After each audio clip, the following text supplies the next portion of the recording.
Ration भी खत्म हो गया। मेरे बच्चे भूखे हैं। अगर आज भी अपने बच्चों को भोजन नहीं दे पाई तो मेरे बच्चे भूख से तड़प तड़प कर मर जाएंगे। चाहे कुछ भी हो जाए, मुझे कहीं न कहीं से भोजन का जुगाड़ तो करना ही होगा। टुनटुनी हरिया तोता के घर भोजन मांगने के लिए जाती है। तब तक आप लोग कमेंट पे बताएं 49 - 9 कितने होते हैं। हरिया भैया, ओ हरिया भैया, दरवाजा खोलो।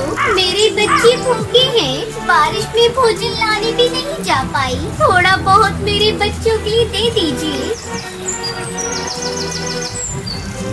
मैं तुम्हें भोजन कहाँ से दूं टुनटुनी? मैं भी तो बारिश की वजह से ही 2 दिनों से घर पर बैठा हूँ। घर में पड़े पड़े मेरे सारे मिट्टी के बर्तन खराब हो रहे हैं। अगर तुम्हें भोजन चाहिए तो मेरे इन बर्तनों को बेच दो और फिर मैं जो पैसे दूंगा और उससे तुम अपने बच्चों के लिए भोजन खरीद लेना।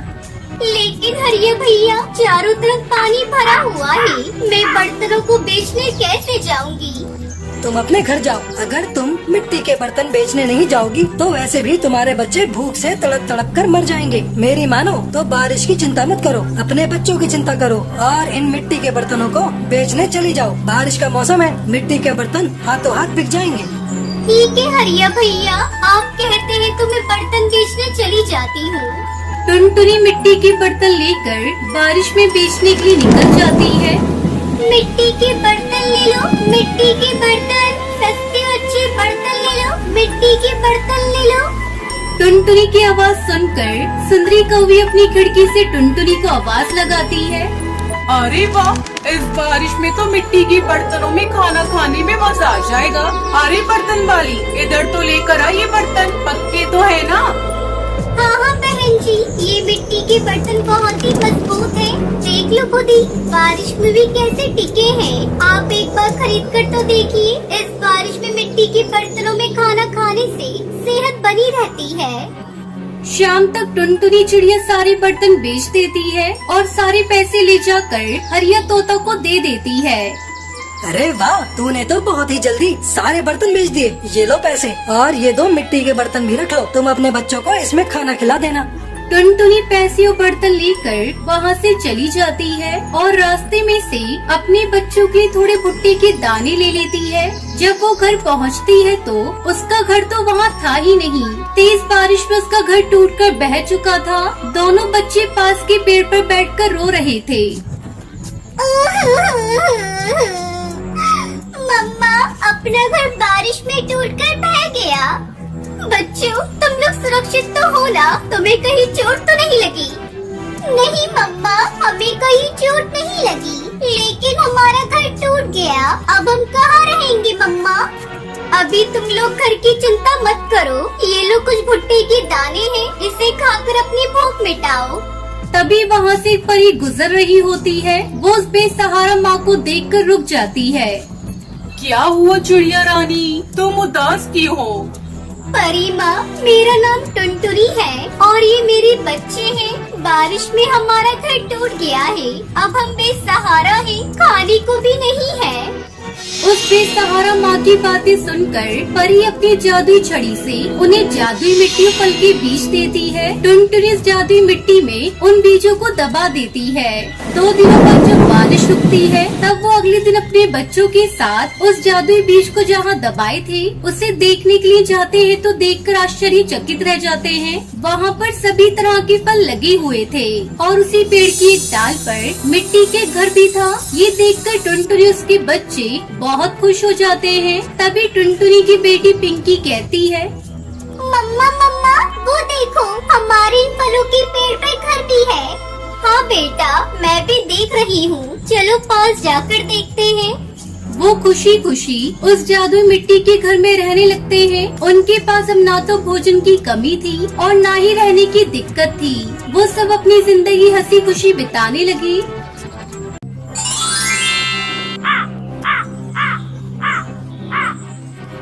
किसी जंगल में टुनटुनी चिड़िया अपनी मम्मी पापा के साथ रहा करती थी। उसे गाना गाना बहुत ही पसंद था, इसलिए वो अपनी पढ़ाई के बाद जो समय मिलता उसमें गाना सीखा करती थी। तू नहीं तो ये रुत, ये हवा, क्या करूं, क्या करूं। तू नहीं तो ये रुत,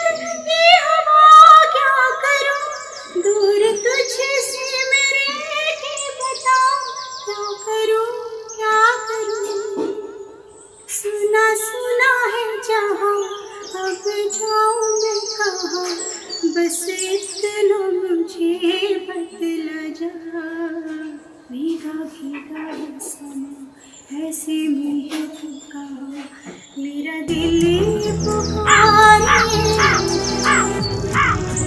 एक दिन जब अपनी सिंगिंग क्लास से घर आई तो वो अपनी माँ टोनी से कहती है, अरे अम्मा, मैंने सिंगिंग पूरी सीख ली है।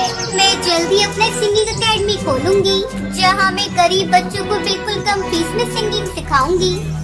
टुनटुनी, अब ये सिंगिंग विंगिंग बहुत हो गया। तुझे सिंगिंग बहुत पसंद थी ना, इसलिए मैंने तुझे आज तक सिंगिंग सीखने से मना नहीं किया। लेकिन अब तू बड़ी हो गई है, कुछ ही दिनों बाद तेरी शादी हो जाएगी, फिर तू अपने ससुराल में जाकर सिंगिंग एकेडमी खोलते रहना। तब तक आप लोग कमेंट पे बताएं 76 - 67 कितने होते हैं। नहीं माँ, मैं अभी शादी नहीं करूँगी, मुझे शादी नहीं करनी। खबरदार, जो तूने इस विषय पे एक बात और बोली तो मैंने तेरी शादी के लिए तेरी मासी से कहा है, कोई अच्छा रिश्ता मिलते ही मैं तुम्हारी शादी कर दूंगी। टुनटुनी चुपचाप अपनी माँ की बातों को सुनती रही और कुछ न बोली। जल्दी उसका रिश्ता कालू कौवे से हो जाता है। कालू की शहर में बहुत अच्छी नौकरी थी।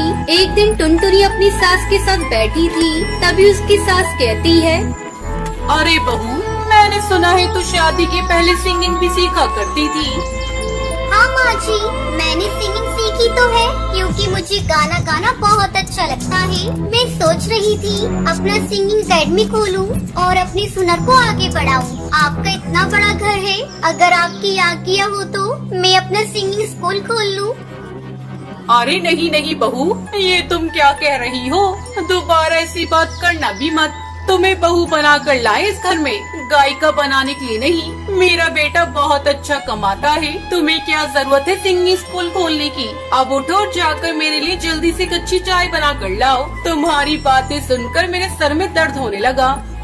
उस दिन के बाद से टुनटुनी ने सिंगिंग एकेडमी के बारे में बात करना ही छोड़ दिया। इस तरह से समय गुजरने लगा। एक दिन टुनटुनी पर मुसीबतों का पहाड़ टूट पड़ा जब कालू को ऑफिस से घर नहीं लौटा। माँ जी, बहुत देर हो गई, अभी तक ये ऑफिस से घर नहीं आए। मेरा जी बहुत घबरा रहा है, कहीं कोई अनहोनी ना हो गई हो इनके साथ। आप जल्दी जाकर पता करके आइए ना माँ जी। बहू, तो बेकार में जरा सी बात पर परेशान हो जाती है। आ जाएगा कालू, कहीं किसी काम में बिजी हो गया होगा, थोड़ा इंतजार कर ले। इस तरह पूरी रात गुजर जाती है, पर कालू घर नहीं लौटता। माँ जी, अब तो आपको इन्हें देखने जाना ही होगा। ठीक है बहू, मैं अभी जाती हूँ, तू हौसला रख। सुंदरी कौवी अपने बेटे को ढूंढने के लिए जाती है तो रास्ते में उसे कालू मरा हुआ पड़ा मिलता है। वो रोती बिलखती घर पहुँचती है। अरे बहू, हम बर्बाद हो गए बहू, मेरा बेटा अब दुनिया में नहीं रहा। अब हमारा क्या होगा बहू? एक ही तो घर में कमाने वाला था, ऊपर वाले ने उसे भी हमसे छीन लिया। माँ जी, आप झूठ बोल रही हैं। ऐसा नहीं हो सकता माँ जी, ये सब क्या हो गया? कालू जी आज बहुत खुश थे, वो मुझसे बाहर घुमाने का वादा करके गए थे। पता नहीं हमारी खुशियों को किसकी नजर लग गई। मैं कैसे जीऊंगी? मेरी तो दुनिया ही उजड़ गई। ऐसे ही कई दिन गुजर गए। बहू, अब रोने धोने से कोई फायदा नहीं, भूखे मरने की नौबत आ गई है। एक दिन मैंने तुझे सिंगिंग करने से मना किया था, लेकिन मुझे लगता है अब तुझे घर खर्च चलाने के लिए गायिका बनना पड़ेगा। मैं तो बूढ़ी हो गई, मुझसे तो कोई काम धंधा नहीं होगा। टुनटुनी अपनी सास की बात मानकर सिंगिंग एकेडमी खोल लेती है और बच्चों को सिंगिंग सिखाने लगती है, जिससे उसकी कुछ आमदनी हो जाती है। इसी तरह दोनों सास बहू खुशी खुशी रहने लगती हैं।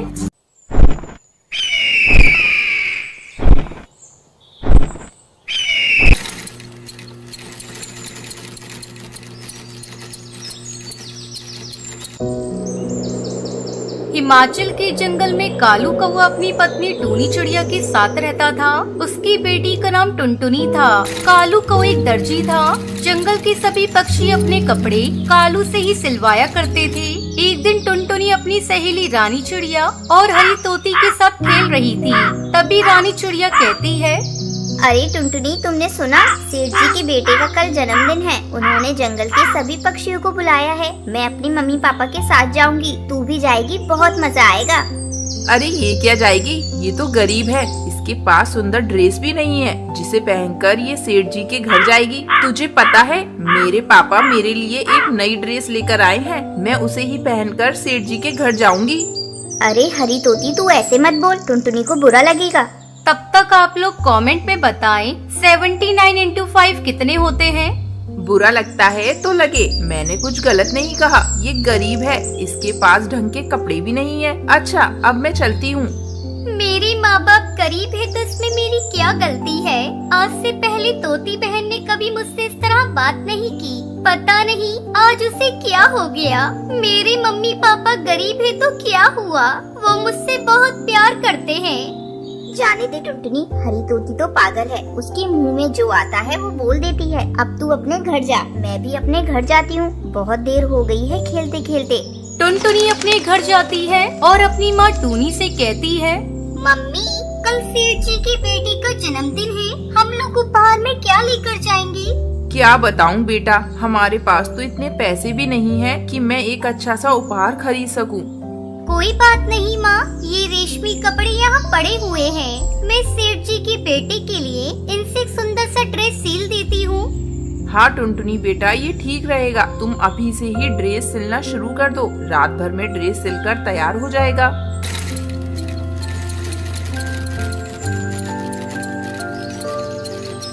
अगले दिन टुनटुनी अपने माँ बाप के साथ सेठ के घर जाती है। टुनटुनी बेटा, हम लोग गरीब हैं, शायद हमें देखकर सेठ जी बुरा ना मान जाए। ऐसा करो, तुम ये उपहार लेकर खुद ही अंदर चली जाओ, हम लोग यहीं घर के बाहर खड़े हैं। ठीक है पापा, मैं अभी उपहार देकर आती हूँ, आप लोग यहीं रहना। टुनटुनी घर के अंदर जाती है। अरे बाप रे, यहाँ तो बहुत सारे पक्षी हैं। मैं यही दरवाजे के पास खड़ी हो जाती हूँ। जब सेठ जी की बेटी इधर से गुजरेंगे तो मैं उन्हें उपहार दे दूंगी। टुनटुनी को खड़ी खड़ी बहुत देर हो जाती है। अचानक एक पक्षी उसे पकड़कर सेठ के पास ले जाता है। सेठ जी, ये चोर है, चोरी करके भाग रही थी। नहीं नहीं सेठ जी, मैंने कोई चोरी नहीं की। मैं कालू दर्जी की बेटी हूँ। दरवाजे पे खड़ी होकर आपकी बेटी के आने का इंतजार कर रही थी, तभी इन्होंने मुझे पकड़ लिया। मैंने कोई चोरी नहीं की है। तो ये तुम्हारे हाथ में क्या है? सेठ जी, ये मैं आपके बेटे को उपहार में देने के लिए अपने हाथों से सील कर ड्रेस लेकर आई थी। टुनटुनी सेठ को वो ड्रेस देती है। वाह, ये ड्रेस तो बहुत सुंदर है, मैं तुम्हारे माता पिता से मिलना चाहता हूँ। टुनटुनी चिड़िया माता पिता को बुलाकर सेठ के पास लाती है। कालू दर्जी, मुझे तुम्हारी बेटी की ये सिली हुई ड्रेस बहुत पसंद आई है। आज से हमारे घर के सारे कपड़े तुम्हारी बेटी ही सिला करेगी। मैं तुम्हें सिलाई के अच्छे पैसे दूंगा। इस तरह उनके परिवार को सिलाई के अच्छे पैसे मिलते हैं और उनकी गरीबी दूर हो जाती है और टुनटुनी अपने माँ बाप के साथ खुशी खुशी रहने लगती है।